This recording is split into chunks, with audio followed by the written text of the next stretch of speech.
همین گذشتگی ها را غریقه رحمت شایسته جنت بگردان. ربنا آتنا فی الدنیا حسنة و فی الآخرة حسنة و قنا عذاب النار.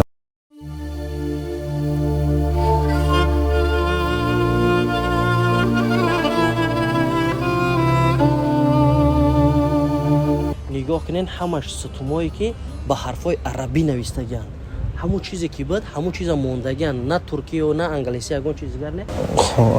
و اویلش خوبه، اونجا پسر سلطان سلیمان دویمش خوبه و اونجاش مادر دیگریش خوبه. بله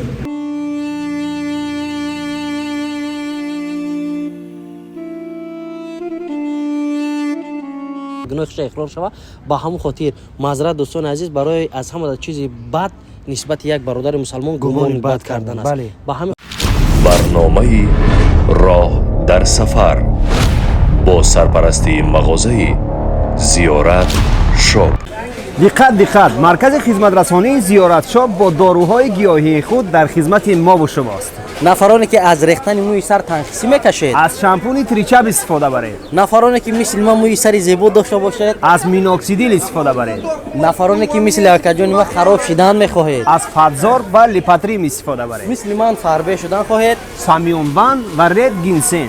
نفرانی که جگر درد، بوم درد، پروستاتیت، شش تون در میکنه، تلختون در میکنه. ای بچه تمام عضوهای بدنگو از فرمای سونامید با داروهای گیاهی خود در خدمت شماست. نگفتن امانت 24 ساعت دیگر ایجامه ما در خدمت شماست با 5 نمود تحفه ها. خوش آمدید به مرکز خدمت رسانی زیارت شاپ. ای بندگان خدا.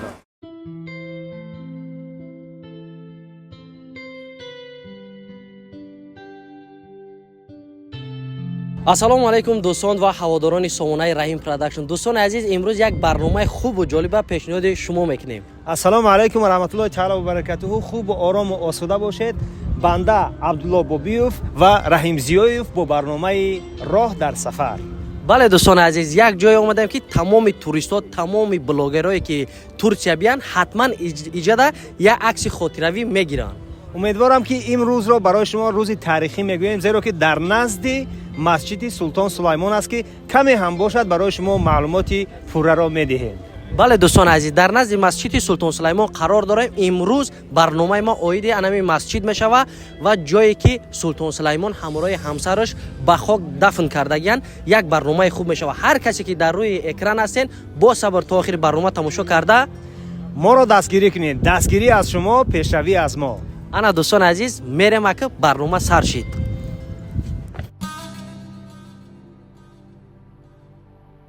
برادران اهل اسلام شاید بعضی‌ها پیدا شوند که فقط شما مسجد سیاه میکنین و دیگر جای‌ها نیست گفته، به خاطر که هر یک این مسجد رو میبینی آخه دیگر نمیشود که او رو سیاه نکنی، به خاطر که جای‌های تاریخی. ما هم توصیه میدیم که هر یکی شما بیایید از مسجد سلطان سلیمان، آیا صوفیا، سلطان محمد و دیگر مسجدهایی که کلان و با حشمت هستند حتما که دیدنوار کنید.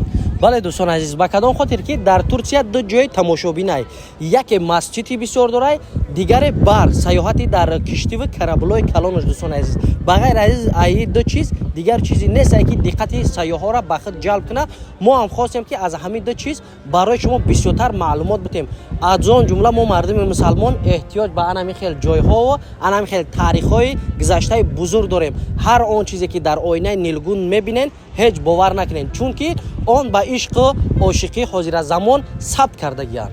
سلطان سلیمان یکی از دهم پادشاهی دوره عثمانی می باشد و دوم خلیفت در ترکیه می باشد. یکم پدرش بود و دوم خلیفت این سلطان سلیمان است که مسجدش رو در پس منظر ما می بینید. حالا انشاءالله می رویم جایی که خوب است، آرامگاهش هم می بینیم و همراهی اویله‌اش خوب است، الحمدلله می بینیم و اگر اجازت باشد قرآن تلاوت میکنیم و اگر نه در حقش یک دعای فاتحه میکنیم. بله دوستان عزیز، میریم.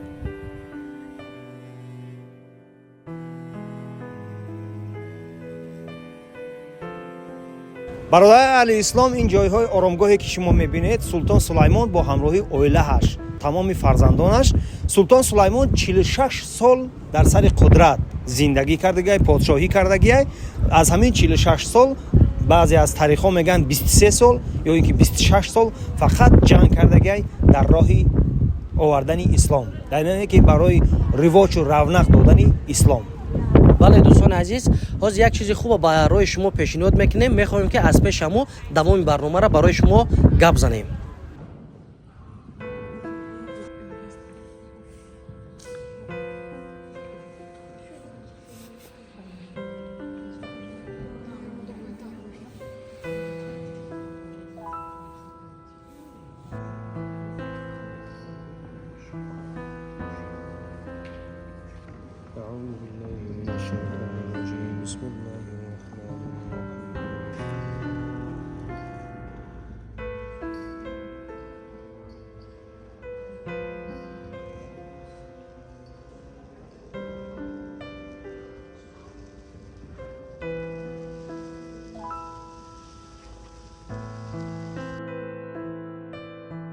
دوستان عزیز، چقدر که میبینین ایجاده از این پادشاهی از قوم به قوم آمدگان سلطان سلیمان 6 نوامبر سال 1494 به دنیا آمدگی در شهر ترابزون.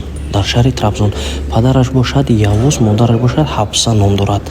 بعدا 15 سپتامبر سال 1520 در تخت عثمانی، وقتی که ما عثمانی بود در امپرای عثمانی ششتگی بعد از خدمت‌های خوب در همه ساحه دین اسلام در خدمت دین اسلام بودگی. بله.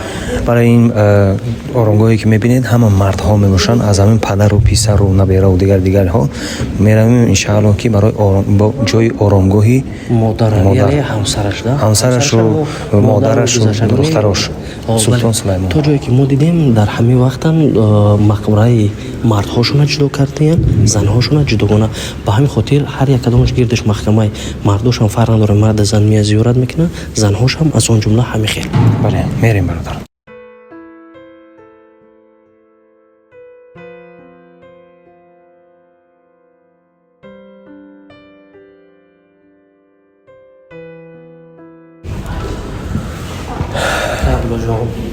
یک قرائت که انشاءالله بهترین میشه. اعوذ بالله من الشیطان الرجیم بسم الله الرحمن الرحیم قل هو الرحمن آمنا به وعليه توكلنا فستعلمون من هو في ضلال مبين قل أرأيتم أصبح ماؤكم غورا فمن يأتيكم بماء معين سبحان ربك رب العزة عما يصفون وسلام على المرسلين والحمد لله رب العالمين. همین گذشتگی را غریقه رحمت شایسته جنت بگردان. ربنا آتنا فی الدنیا حسنة و فی الآخرة حسنة و قنا عذاب النار برحمتك. اینجا برادران، بله اینجا و اویلش خوبه، اونجا پسر سلطان سلیمان دویمش خوبه و اونجا مادر دیگریش خوبه. بله تا جایی که ما فهمیدیم دانستیم همین قدرش فهمیدیم. شاید که یا درست باشه یا اینکه 100% گفته نمیتونیم، برای که تاریخ یک تاریخی داره که بسیار جایهایی که در فیلم ها باز گفتیم در فیلم ها میبینین و تماما شباهت در این نداره برادرشون. او چیزا با مرور زمان ساختن و پیشنهاد مردم کردن. با همین خاطر اصلش شما میتونید که در گوگل در یک جا هست طریق فیلم نویسگی پر معلومات است، از همونجا دسترس کنید. بله انا که یک جای خوبی دیگرش همیه که از میریم جایی که مردمی که در همون دربار خدمت میکردن، نفرانی که در همونجا قدر قیمتی که داشتن، برای او مخصوص مزاری بود که به خاک میسپردن. فهمیدی در نزدیکی خودشون یک کسی که مثلا اولاد یک خشت برو نزدیک در همون وقت هم بودگی است. در قبل گفتم بودیم حالی با میریم ان شاء الله نشون میدیم و حتما که درون مسجد داخل میشویم تای مسجد و شما را با نشون میدیم مسجد چه رفتیم.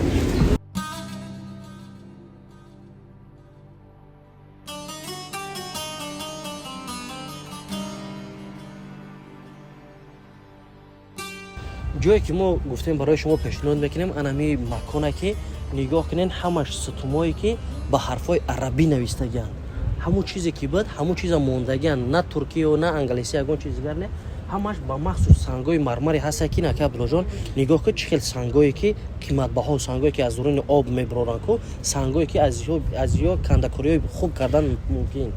به خاطر که سلطان سلیمان در قبل گفتیم دویم خلیفت در ترکیه می باشد.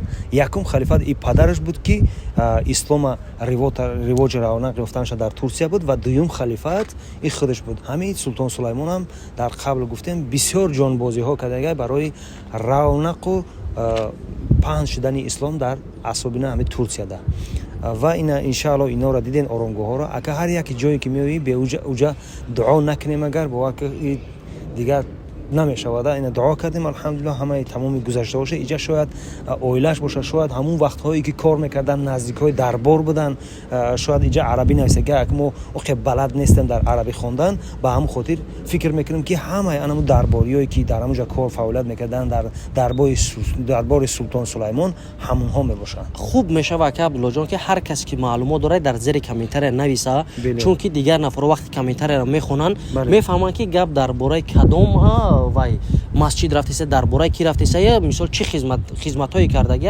خوبتر و بهتر میشه و نفرانی که میان دوستان عزیز تلاوت قرآن و آیت خوندن میتونن مخصوص اینا برادرایی که شیشتگین مقصد یک موضوع مهنت میگیرن تلاوت قرآن میکنن همین چیزا هم در همینجا پیش بینی شدگی ای بله اینجا تلاوت قرآن سوم خطی نمیشه برادران باری دیگه میگم که او خطایی که میخونن و مثلا پول میتی نه وقتی که جدا میکنه همون وقتش ده یک مقدار معین پول میتی ان شاء الله که دقیق همین گذشته ها دعا و فاتحه میکنه و شما هم راضی الله هم راضی این برادر هم راضی گفتی شاید که ما همینجا در گمان بد کرده باشه پول هم نگیره لیک ما همه چیز که در کلیم در دهان اومخته اش دیگه هر کس باید گناهش اقرار شوه با همون خاطر معذرت دوستان عزیز برای از همه چیزی بد نسبت یک برادر مسلمان گمان بد کردن است با همین خاطر گشتن بخشش گرفتیم برادر جان لیک خیلی زبانی اومخته یک چیز دیگه است که بسیار خوب خرید کرد رحیم جان هر اون نفری که برادرانی که در هم ترکیه هستن ایجاها را میدونن حتما در زیر کامنتر بنویسین شاید ما خطا کرده باشیم شاید اینجا اویلش نباشه شاید مثلا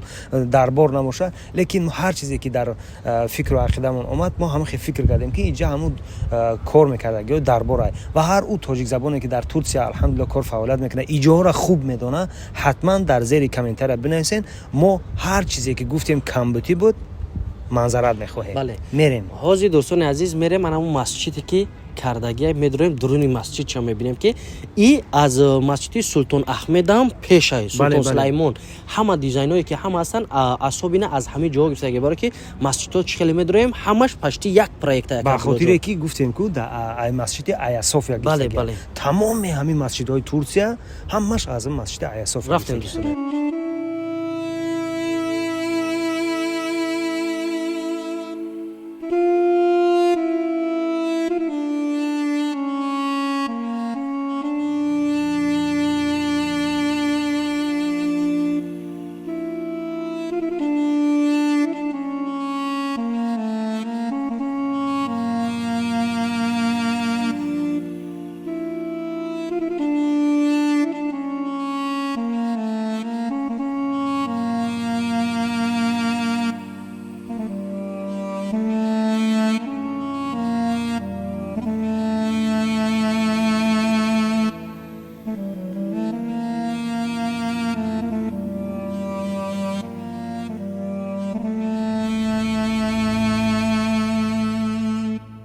برادران و خواهران اهل اسلام الحمدلله تای مسجد خواندیم و این برای خودنمایشی نیست برادران با او خاطر است که به منفعت یک برادر به منفعت یک خواهر دیگه شود که اگر که بخواد که بیاید ترکیه سفر بکنه و بدونه که کجاها را باید زیارت بکنه کجاها را دیدنوار بکنه کجاها در خاطره یک عمر در نقش هم بمانه به همین خاطر ما هم همین نوارا را کردیم الحمدلله میگم که شما ما را دستگیری کرده استیم با واسطه لایک و کامنتارتون و سخنان خوبتون باور که بسیار خوشم آمده است و بعداً مغازه زیارت شاب است که الحمدلله ما را دستگیری کرد که اینجا آمده ما هم دعا میکنیم که به مثل مغازه زیارت شاب شما هم خیلی دستگیری ها بکنن دیگر کمپانی ها بیاین تماشا بکنن الحمدلله نشان بدین مردم تاجیک هر کجایی که باشه هم خیلی دست بالا باشه موفق باشه پیشروی بکنه ما همه دعا طلب میکنیم به برادران بله دوستان عزیز اکا عبدالله بهترین سخنان را گفت انسان هر یک نفری که سوداگر کارگر ها ما را میگن طلبنده بله ما ممکن طلبنده باشیم همه همین سوداگرا هم نگاه که یک کلیم پیش میره 10 بار کجام بیا عجب گذر اینا بگه همون نمیگیره لیک کارش میکنن. ما هم بلاگریم باید همیم ما هم بالای که با کمیته و با دستگیری شما زنده ایم تا اینجا اومدیم.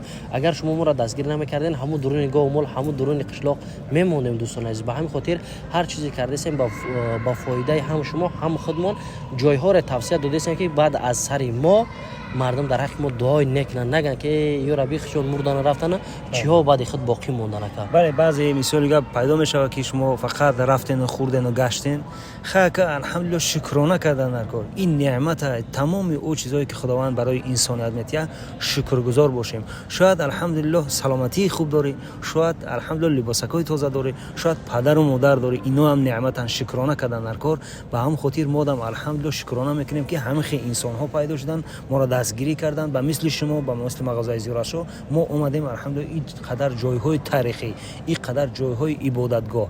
باور که اسلام یکی از رونق و پایدار اسلام است که در ترکیه است. ترکیه هم یکی از بهترین جایهای است که به نهایت بسیار مسلمان ها به نهایت توریست ها بسیار میبیان از این جاهای تاریخی، از این مسجد هایی که مثالی گپ در دوره های خودشون اسلام به جای رساندن دیدنوار میکنن.